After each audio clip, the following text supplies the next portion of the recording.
Hi guys, welcome back to my channel, and I'm back with another recap of Bad Boys Texas episode 6. Can you believe we're 6 episodes in? The new guy.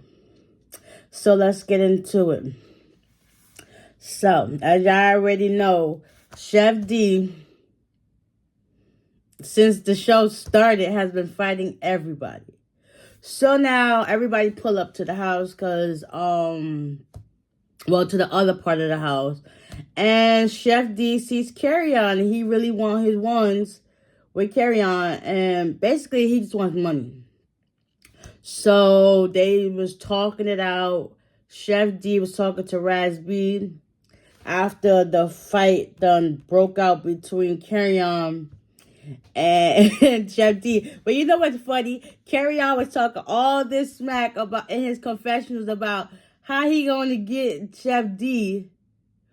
But Chef D got Carry-On. You see him on the floor and everything is just like, what?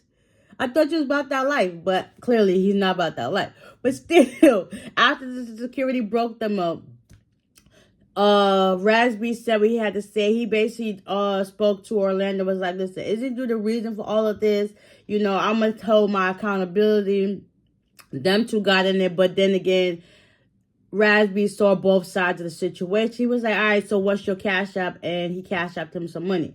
So next thing you know, he back on it with Carry-On Chef D. So Chef D said he don't have no problem with nobody. He just wants money. So clearly, to my understanding, Carry-On ain't got no money. Carry-On ain't got no money.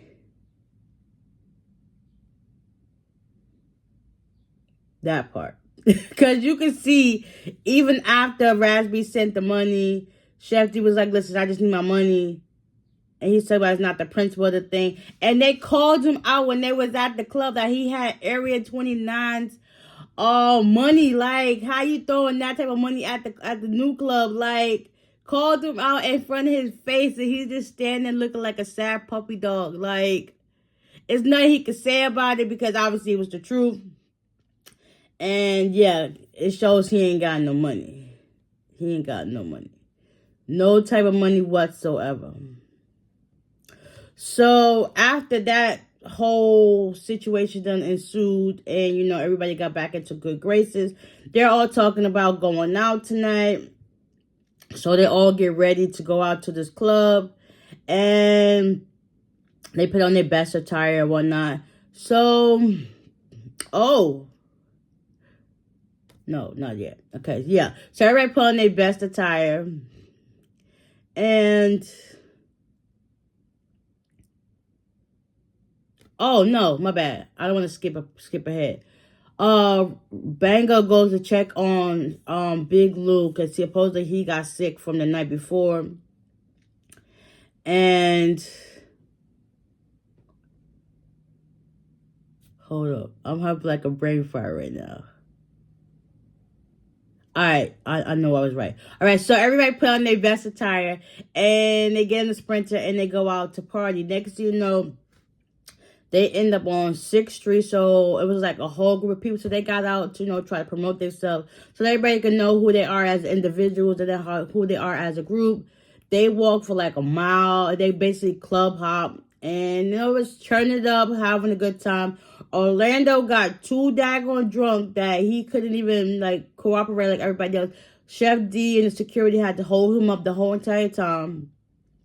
And at one point, Rails was over. He was like, listen, I've never been this drunk where somebody had to help me up. The only problem was I had to help getting stopped from hitting everybody, fighting everybody. So, yeah. Eventually, that night was over. So, it's now the next day. Banger goes to check on Big Lou. Big Lou comes to find out he's sick. And, you know, they chop it up and they talk about how they was enemies at once. And now that they got a good brotherhood and stuff like that. So, they started, you know, having a good time. Banger was making him laugh, talking about he want to dance all the time. And they did the Kid and Play dance on top of the bed. And then Banger left out while, you know, Big Lou finished drinking up his tea so he can get better to go out for tonight. Everybody else, who else? We got Rails, Raz, and I think Orlando. Raz, Chef D. No, Orlando, Chef D, and Rails is outside chopping it up. Next thing you know, Jonathan walks up. He was thinking he wasn't coming back, but he's back. So Rails told them, like, listen, I forgot to tell you this yesterday, but, Natalie called me, and she said that there's somebody new, that she got a surprise coming for us today. And, yeah. So Rails also wanted to call the house meeting to talk about how they want to get certain things into play because, they need to have some fun while they're still in Austin. Also, at the other house, Mo City, Raz, Prince, and Carry On, they recapped of how the night went, stuff like that, and they talk about, so planning events and stuff like that, so they want to get that together. So now, it's time for the house meeting, and yeah, they put some group ideas together of what they plan on doing before they leave. They want to ride horses, do like a block party type situation. Jonathan was talking about, listen, y'all got to be better with promoting yourselves so we can get more of this bag. Because right now it's just like it's stagnant and it ain't a good look. So y'all want to get out and promote yourself because each of y'all have your own platform that y'all can promote as much as y'all can, but it ain't going nowhere. So they put those group ideas together. Next thing you know, it's Natalie calls Rails again and lets him know that, get all the boys together because I got a surprise for them. And Rails tell everybody that Natalie's on her way with the surprise. Next thing you know, Carry On sees her out the door. He runs up to go get in there. It was like, dang. So Natalie comes in and was like, listen, I got a surprise for you. How about y'all feel about a replacement, new bad boy? Everybody was like, F the replacement. Like, anybody got time for it? It was like, nah, Mo City, like, listen, I don't care, but you gotta you gotta get initiated into this group because all of them started out together from day one. And so now it's like they all got acquainted with each other. And, it's cordial. It's copacetic. So now you got somebody trying to bring in a new person because, Anthony left for good of him in the fight with Chef D.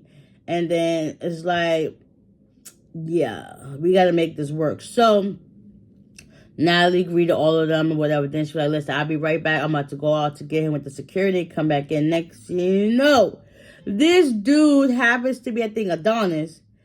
Him and Chef D then got into it too on the line. It's like, what person don't Chef D know that he has a problem with? Because it hasn't been one episode where Chef D was not involved in an altercation with somebody. Like, bro, I'm coming to the realization that you the problem. You are the daggone problem. Like, make it make sense. Y'all, if y'all watching with the show, y'all can see Chef D been in a fight since day one. Episode 1, rather. And we're already 6 episodes in. And this dude cannot oh my God. I swear to God. This is just too much. But I'm here for it at the same time. Ooh, Lord, did Jesus take the wheel on this one? I swear. So, after Natalie greets Adonis to the rest of the boys, you already know them two got at it. Jonathan was like, "Listen, y'all, he trying to get active. Like, listen, they were gonna fight him into the house. Like, he gotta fight his way in to get a spot because he ain't just coming in here." Or free will and just be like, okay, it's cool. Nah, you gotta fight for your spot, okay? So Adonis, Chef D get into it. It's like security break them up, and then that was that. So next week's episode, it shows that Adonis and Chef D, they was able to let them get a fair fight in again. Then Big Lou, he's still sick. So they're supposed to be going out that night, and he ends up coughing all in the air while they're on the bus. That wasn't a good look. So they made it to the next town.